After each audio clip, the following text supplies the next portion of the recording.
अंजुमान के हाथ काफिलाओं पर आपके खातिर का रहमत ज्यादा था। आहा करें अंजुमान के हाथ करने वाले और उम्र करने वालों पर आपके खातिर का रहमत ज्यादा था। तमाम पीर गुरु को हाथ और बैतुल्लाह ज़ियारत करने का तौफीक अता फरमा। या अल्लाह खास करके हक़ानी अंजुमन का जितना मदरसा है तमाम मदरसाओं पर आपके खातिर का रहमत ज्यादा अता फरमा।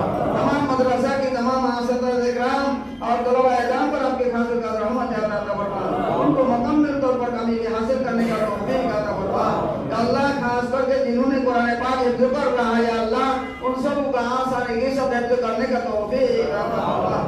या अल्लाह खास करके उनको हक़ानी आलिम बनकर हक़ानी अंजुमन की खिदमत करने का तौफीक अता फरमा। या अल्लाह हक़ानी अंजुमन के बारे में जिन लोगों ने ऐब चुनी करते हैं बुरा भला कहते हैं या अल्लाह उन सबको ईमान और हिदायत नसीब फरमा। या अल्लाह खास करके हक़ानी अंजुमन के बारे में जिन लोगों ने ऐब चुनी करते हैं बुरा भला कहते हैं या अल्लाह उन सबको ईमान और हिदायत नसीब